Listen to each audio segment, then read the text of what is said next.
Did it save the bit? Did it save? Saved a minute. I thought I was spice things up and safe for you today. I'm joking. Yeah. Oh, your face is. No, it's been a strange week. I did some soul searching as always, and that somehow led to me seeing the new Michael Jackson film, which I was a little bit confused because I thought, why are you making a film about the Burnley FC interim manager? But then it all made sense. The audacity to name the film Michael, especially seeing as he's dead. If I'm at home and I'm Michael Jordan, I'm thinking, what am I going to name my film now? And if I'm Michael B. Jordan, I'm even more worried.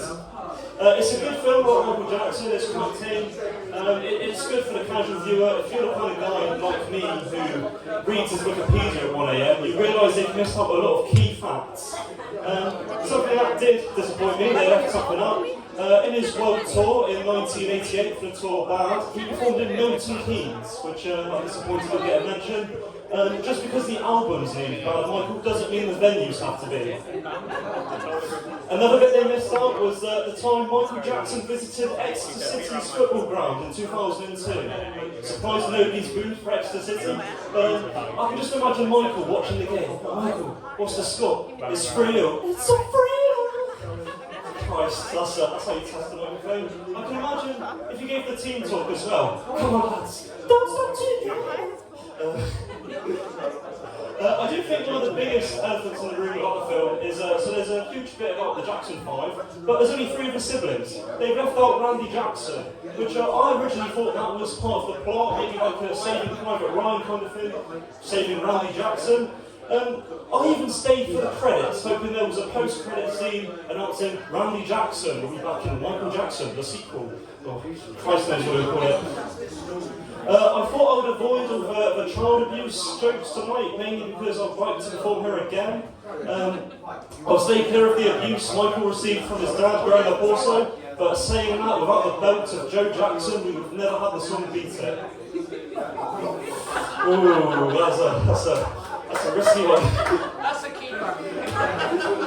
He's a global icon, Michael Jackson, one of the best to ever do it. So much so, a statue was resurrected of him in 2011 at Fulham's Football Club in London. A bit strange. When I think of statues in football, there's Bobby Moore at Wembley, Thierry Henry at the Emirates, and Michael Jackson at Fulham. Weirdly enough, it became sort of a lucky charm for Fulham. When it was unveiled, they won their first game 3-0 against Blackpool. And so much so, when the statue was removed in 2014, Fulham get relegated. I know out there somewhere, there's a group of Fulham fans trying to raise Michael Jackson from the dead so they can go back to the Prem. And you think, okay, the statue's gone, it's a shame. Where's it going to go? It's gone to the National Football Museum at Essen. It gets even more weirder. So imagine, say, you're a dad and you're taking your son to the Football Museum, trying to introduce him to all the greats of the game, and the first thing he sees is a statue of Michael Jackson. As part of my ongoing self-improvement, I joined GamStop recently. Let's take a turn, which now means I've just resorted to gambling in cash. I've basically gone back in time to the 1980s. At my local pub, the Frog and Bucket in Wilston, I thought I'd shout them out, there's an old school slot machine. It's called Pork Chop the Last Samurai, which to me sounds more like a kid's film than a slot machine. Because it's my local pub, I don't really view the money I lose there as gambling. I see it more as community funding. In fact, I've become a bit of an unofficial how I coach. I coach people on the slot machine at the Frog and Bucket, so not only am I now losing my own money, I'm helping other people lose theirs.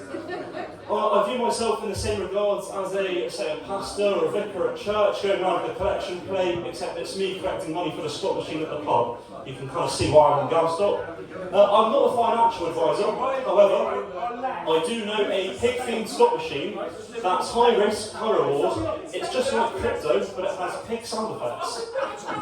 You can't beat old school slot machines. There's something about watching someone load up the machine with pound coins and getting ready to go out after his place, only to hear it pay out the jackpot right before you go on.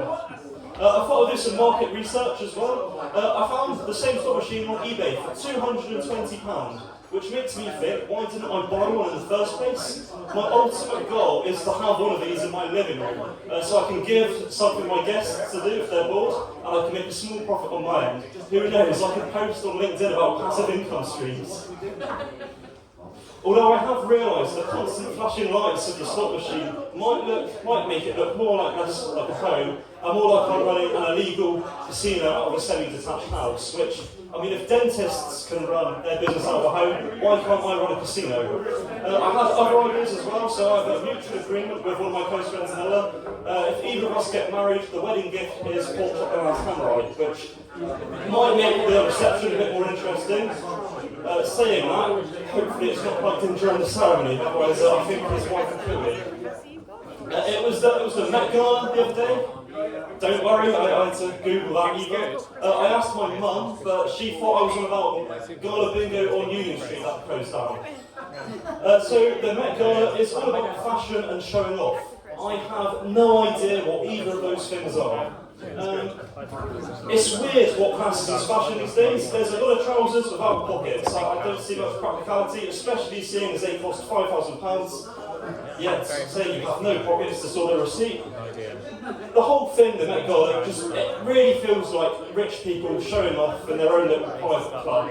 A bit like Plymouth Yacht Haven. I've always wondered what food they put on at the Met Gala. I love the idea that it's a curry buffet or a Chinese buffet. It would be brilliant, say, if they took all the photos after the meal. So imagine Kim Kardashian turns up in a white dress, but oh no, there's sweet and sour sauce all down it. Saying that's fashion though, that would become the new trend. The following week, there'll be all school kids trying to replicate this with sweet and sour sauce stains all down their shirts. Chinese businesses would be booming. So that's the problem with fashion though. One celebrity wears something and everyone copies it. That's how trend starts. And I mean that's probably how Phil ended up with the statue of Michael Jackson. Who knows? Kim Kardashian could be next. Thank you everybody. That's all from me. I've been Callum Hill. You can find me on YouTube. I have 4 subscribers.